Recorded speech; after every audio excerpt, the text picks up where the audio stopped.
Welcome to Coach. This week we got a special edition, Veterans Day, where we get an opportunity to talk to a real American hero, a friend of ours. I'm Matt Patricia. We have Coach Bill Belichick with us. And Coach, Veterans Day, a real important day for us, our country, to honor and recognize all the men and women that have served. That have served and have protected our freedom and given us the opportunity to live our lives freely and to be part of football, coaching, playing, watching. But it's a great American tradition, and our veterans have protected our freedom so we can have it. Yeah, we got a real special guest coming on today, a great friend of ours, Andrew Sullivan, Sully as we like to call him, a true American hero, someone that joined the Navy, was in the SEAL teams, and really has done so much to help our country and protect our country, both actually overseas and also within our borders. And someone I know that Coach Belichick and I are real proud and honored to have as a friend. And Sully, thanks so much for joining us. Really appreciate you coming on the show and talking to us about Veterans Day. Sully, great to have you with us. Thank you. All right, Coach. Maddie, thank you so much. It's great to be here. I wish I was there in person, but I'll take it. It looks like you're doing okay. Looks like you're all right. Yeah, I'm not struggling right now. Well, maybe we could just kind of talk, obviously, here on Veterans Day, real important day for our country to recognize and obviously honor the men and women that have served our country and helped protect our freedom. But maybe you could just tell us a little bit about your story, why you joined, and kind of, catch us up to where you are now. Yeah, absolutely. So I grew up in Massachusetts, local kid, grew up a Pats fan, which I'm sure you guys appreciate. Yeah. I kind of bounced around a little bit after high school, college, and when 9/11 happened, I knew I had to do something. I had back in my head of joining the service for a long time, and the thought of walking away from life to commit myself to something larger than myself was something I had in mind, but really needed the little push to get me over the edge. And for me, that was 9/11. So 9/11 happened. I was living in DC. The next day I was looking for a recruiter and found one, told him to get me on the next plane. And the goal was to be on the front lines. I felt like to protect my family and my friends and my communities, I wanted to be as close to where we could affect that. And to me, that was getting overseas and being on the front lines with the SEAL teams. And that was my goal from day one, joining the Navy. Went to boot camp, went to A school, made it to BUDS, and took me about a year and a half going straight through that training pipeline to check into SEAL Team 2. And that was 2004. And, within a few months, I was in Iraq. And it was something that I expected to do for 4 years and get back out and go back to life. But the quality of people that I worked with and the mission that I felt was more important than myself, it kept me in for a career. And, all I can say is I wish I had joined sooner. Yeah. That's such a surreal turnaround. I think, obviously, all of us that remember 9/11, we all know where we were exactly when that happened. And, to be that quickly to make that decision, something like that happens, make that decision, join right away. And then, like you said, within a couple months now, you're over in the front lines and you're in the training mode and you're going, I got to imagine that's just kind of a crazy transition. Yeah, it's ironically, years I had been thinking about making that commitment, but you never really think long term about what that means. And going from working at Enterprise Rent-A-Car, which is where I was when 9/11 happened, and 2 years later being in downtown Baghdad and Fallujah and Habbaniyah, it's surreal is an understatement. But I knew I was in the right place, and I knew I was the right person to make the country safer and to do that job. And if I wasn't going to do it, then who was? Yeah, well, we certainly appreciate all your sacrifices, Sully, and those of your teammates. And I'm sure along the way you've learned a lot about leadership and dedication and teamwork. Could you talk a little bit about some of those things that have impacted you through your career? Ironically, I think being in the team, specifically, getting to Dam Neck, has made me much more aware of how big a role leadership plays. And for me, actually starting to learn about leadership helped me identify a lot of the qualities that I liked and didn't like from my past, all the way back to high school coaches and people that I worked with prior to the Navy, but certainly the leadership that I had on the battlefield and in training, and when times weren't great and when times were good. And we've been able to parlay that into making our team more high performing and functional. And I think the fact that we prioritize leadership as as a learnable attribute and something that can be shaped and conditioned and grown has significantly impacted our ability to perform downrange. And just as much as we learn from good leaders, we learn probably 10 times as much from our bad leaders. And it's really impingent upon us to be able to take that information and self-apply it to make ourselves better at our jobs. Well, if you could pass along one nugget to our listeners that want to have more impact as leaders and positive impact, what would that be? Learn. Never stop learning. I can't remember where I was taught this, but leadership is a lifelong lesson. And the second you think you're a good enough leader that you don't need to learn anymore, then you are not a productive or efficient leader. And my life, even now after the military, what I'm doing now, it is a daily process for me to be a better leader. And we have to really prioritize that in what we do to make ourselves better people. Yeah, it was really great. I think, Sully, obviously we have a great relationship, a friendship that goes back a real long time. And we were lucky enough to have your unit and your group come up and do some training up in the Northeast. Yeah. And we got to spend a lot of time together. And then, we got to go down to Dam Neck and spend some time with you guys. And, Coach and I were always looking for ways to give ourselves an edge and kind of help ourselves in our, in the football world, our competitive world, and just being able to trade those ideas back and forth with you guys and have those powwows talking about leadership or even selection. You were in charge of a lot of different teams that would go and select young, recruits that would, come into the different areas that you were working with. And even just those conversations and how you were able to evaluate talent, let's call it, from that standpoint, to trade that information with us was invaluable. So a lot of great exchange of ideas there through the years. 100%. I'd call it invaluable. I'd call it frustrating too, because we spend a lot of time and money, both of us or all of us, on trying to figure out the attributes that make a qualified candidate to save time in the recruiting process. And all that money we spend, we realize we don't know shit. And it's really hard to dictate or to quantify what's going to make someone the best at their job. And we do know it's not just talent-based, right? There's a lot of intangibles that go into selecting. And man, we've put a lot of time and effort, and you guys have, and it's a hard process to really quantify. That was something as we approach Veterans Day. We're recording this the day before.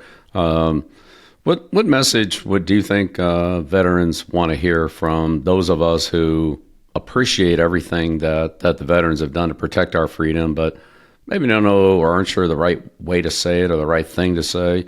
What would you advise us on that? What's the most meaningful thing to veterans to hear? Personal, a thank you. Right. And to be completely honest, I don't need anything. I know the people that support me because, you guys, I hear from you all the time. And there's so many people out there that it doesn't matter that it's Veterans Day. It's every day. It's thank you for your service. And that's the overwhelming majority of people that I come across. But, on a day like tomorrow, a thank you is more than enough. And personally, what I would like to see is kind of people putting aside the differences, politics, whatever you want to have it, and just having a day where we think about, who has done what they needed to do to make this country better, and our veterans have a big impact on that. So if we can set differences aside to agree on something for at least one day, then it makes me happy. I think that's a great message too, Sully. Just the everyday, right? Every day. If you run into someone that has served, I think it's an everyday thing that we just say thanks. And I think maybe that's a lesson we could learn on Veterans Day, is just to make it every day a thankful or gratitude situation if we run into a veteran that has served, and make sure that we acknowledge that. I think that's a great message. I appreciate that.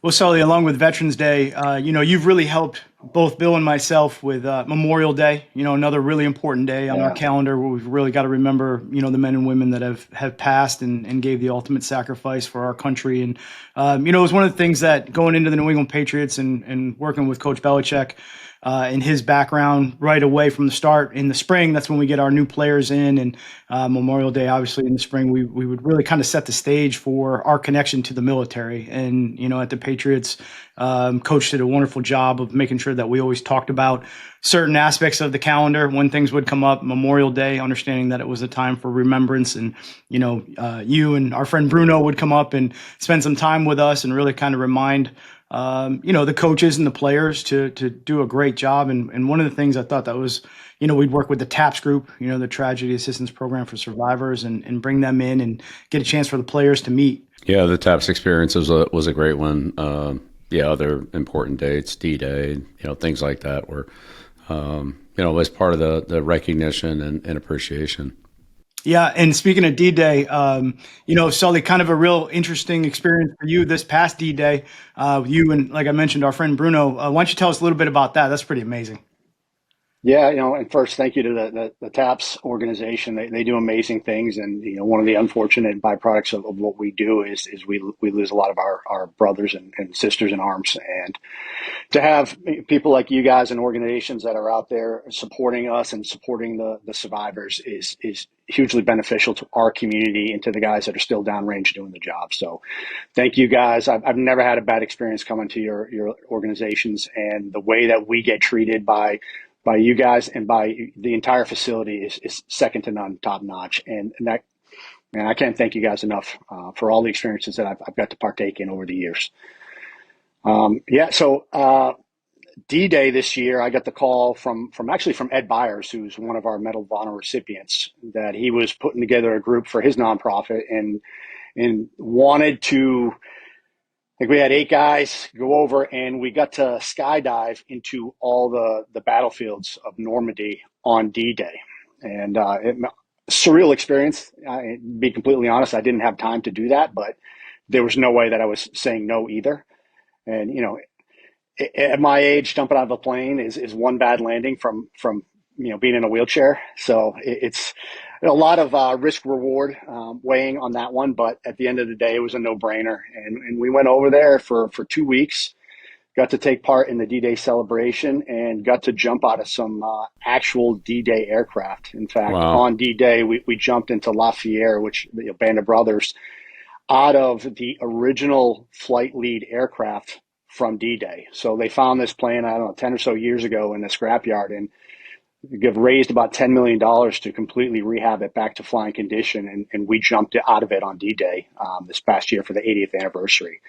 And if, I can't think of a better way to commemorate the young men that went over the beach and participated in the battles over there and gave their lives. And, you think about, really, it was the birthplace of the SEALs. The Navy combat demolition teams were put together really to clear the obstacles on the beach for D-Day, and that became the foundation of SEAL training. Hell Week, that's where it came from, and that's where SEALs eventually grew out of. So without D-Day, I wouldn't have my career. I wouldn't have my job. I wouldn't have been able to do what I do. And man, it felt so good to put myself in their shoes and be able to really firsthand understand what they were going through 80 years ago to the day at 18-year-old, some of them jumping out of a plane for their second time into combat behind enemy lines.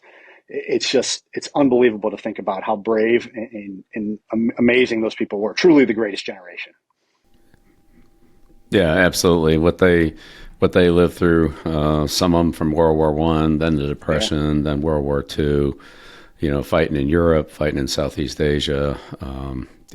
That generation was incredibly unselfish and made the sacrifices for us. So, big shout out to them too. Yeah, that's an amazing experience. Maybe Sully, why don't you tell us a little bit about, I think, what you're doing right now. Currently, obviously, you're out of the military, served an amazing career. Like I mentioned before, one of the true American heroes. And I know that all of our families are so thankful for everything that you did for all those years and continually just went back overseas to keep us protected and to keep, working to keep our freedom alive and to protect us. But kind of talk a little bit now post-military career, what you're doing, and maybe just give people a little bit of perspective of what that's like also. Yeah, of course, man. I appreciate the kind words. It's funny when people compliment me on my career, and I think, man, I had the best job in the world.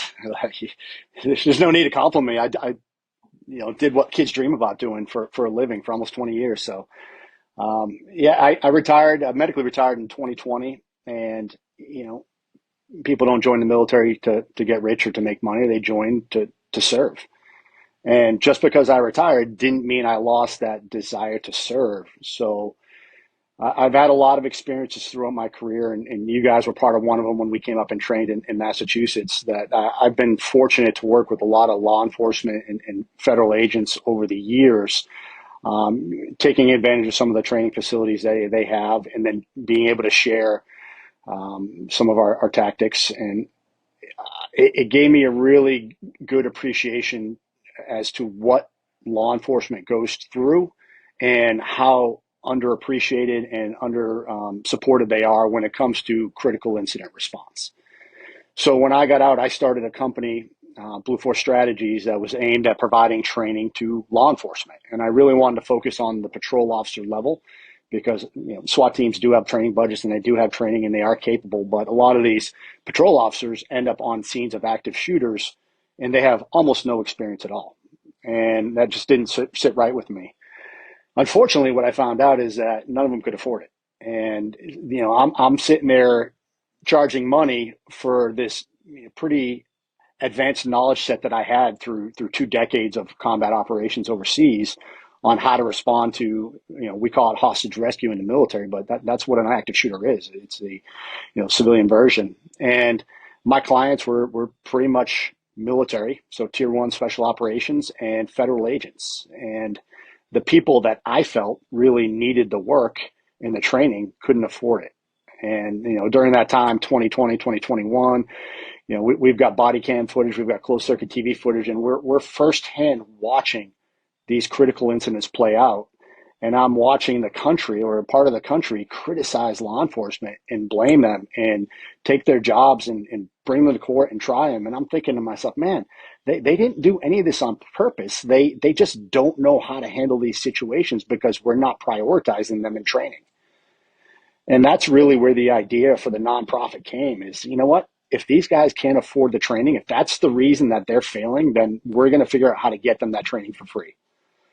And myself, the first person I called was Fitzy, who you guys both know, retired superintendent of Boston Police.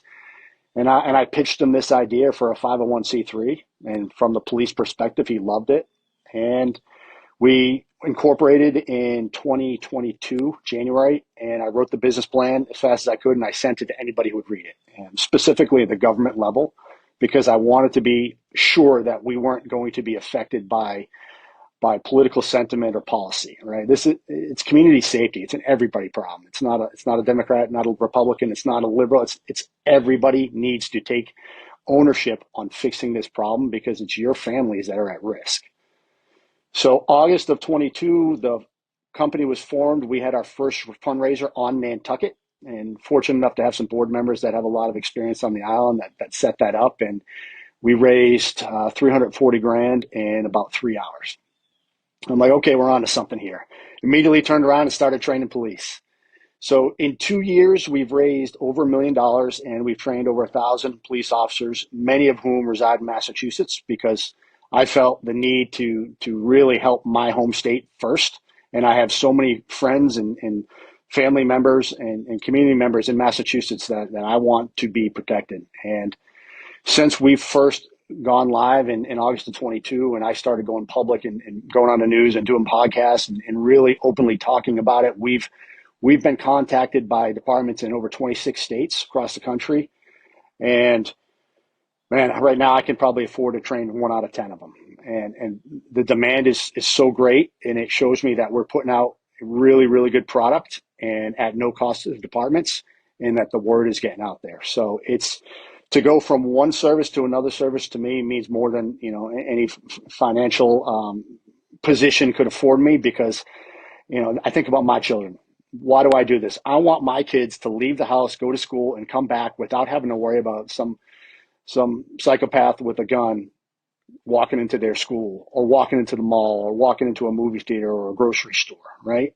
So until we can come up with a way as a country to figure out how to not allow that to happen, then I'm going to train these officers to provide the best possible response to save lives and keep our communities safe. And that's where I'm at now. That's what I do. That's why I wake up in the morning, and that's what I think about when I'm going to bed at night.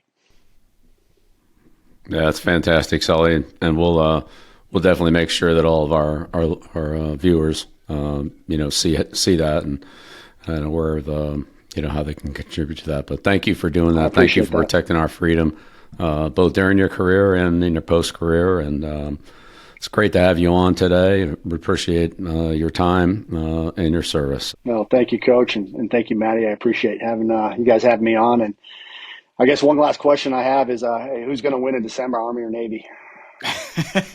I'm rocking the We're Navy. pulling for Navy. It looks like two good ones. So we're good. There we go. Yeah. Go Bill, Navy. That's Bill, a what lot I of thought. people, why we got Sully on, a lot of people always, I get a lot of questions about the beard, and Sully's got his beard. It's a little bit grayer than I think when we started, 20 years ago. But I get a lot of questions about my beard, my big beard during the season, and actually it's Sully who's the one and the reason that I started growing the big beard during the season. Bill, as you know, we had a lot of different facial hair fads go through kind of our building. We had the O-line with the mustaches for a little while. And then I think Dean and I had our biker look for a little while. We were riding motorcycles on Saturdays, I think when we weren't supposed to during the season. And then, I'd always get the phone calls from, our friends in the military. And, we know how that phone call goes. Sully would call or our friends would call and be like, hey, I got to go. I'll see you soon. And you just kind of knew that was hey, I got to go do something and I'll let you know when I get home. And they'd come home and their beards would be, all the way out to here. We knew they were gone for 6 months or so. And I remember the one year Sully called and he said, hey, I gotta go. I'll see you soon. And I said, all right. I said, well, I'm not shaving till you get home. I said, I'm not shaving. My beard's going to match your beard when you get home. Just come home and we'll go from there. And I knew the one thing that you guys would always tell me, Sully, is you guys would always check the scores. And even sometimes you'd be just about to go on a mission and someone want to know the score, where we were. I know sports are a big part of, being overseas in the military and kind of keeping the spirits high. But, I told you I would just grow it all the way out. And every time you had a chance to see a little bit of home or see our games, you knew that we were all thinking about you. So, that's actually where the beard started. And actually that year we wound up going to the Super Bowl in Indianapolis. And I wore Sully's hat all year, all season. And, Bill, we went over to do picture day the day before the game. And I waited till everybody left. And I took your hat, Sully, remember? And I walked and I put it in the middle of the field on the logo. And I snapped just a solo picture of the hat in the logo. Went back to the hotel that night. And whatever time it was, wherever you were, I emailed it to you. And I remember waking up the next morning, I got an email back from you. You're like, I made our map printers print out the thing and you wallpaper your cabin with the logo, with the hat on it. But, some people call that misuse of government property. Yeah, not me though. Yeah. You need some wallpaper. You're tired of looking at plywood, but exactly right. But that was just my way to honor. You guys went away every year. It was different group, different group had to go over, and that was just my way of honoring you guys to make sure that you guys knew. So it's kind of where the big beard started. It started that year, and Sully was the reason that phone call. It's a hard call. I'm like, hey man, I got to go. Yeah. I'll talk to you later. And it's kind of one of those things where you just very really say, all right, well, hurry up and get home, and just to make sure that all everyone that's overseas, we're thinking about you guys. And obviously with Veterans Day, we're thinking about everybody that's doing that. But that's where the beard started, Bill. It was Sully's fault. I know you kind of looked at me throughout the course of the year and was like, yeah. What the heck you got going on over there? But I feel like it was my fault for a lot of things, Maddie. Yeah, we blame you for probably started at Waxies too. Yeah, most of them. for sure. Well, I'm glad you told that story. One of the things from our perspective, and I always say this, it's great being a team guy because nobody knows who you are unless you tell them who you are. And it doesn't apply to you guys, right? Because you're so public facing that the perception that people get of you guys or of athletes is really whatever they interpret it as. And, they tend to dehumanize who people in your positions are. And it's really tough being your friend and seeing some of the stuff that gets put out there. So I appreciate you guys. It means a lot that you when I was in the hospital, when I got shot and one of the first person to call me was you, right? And to me, that's Matty P. Matty P isn't the guy with the pencil in his ear. It's my buddy. It's my friend. It's the guy that cares about my kids when I'm gone and checks on my family and looks out after me and grows his beard out so he can show me that he's thinking about me while I'm overseas doing work. So it means a great deal. And we see you and we recognize both of you and all your dedication to making sure the troops get the recognition that they deserve. So, speaking on behalf of the service members, thank you guys. Thank you both. Thank you. Yeah, thanks so much for coming on, Sully. We really appreciate it and helping us have this special edition of Coach here on Veterans Day. And we'll take your advice and just let's thank our service members whenever we see them, not only here on Veterans Day, but that continual thanks and gratitude. We'll carry that throughout the year.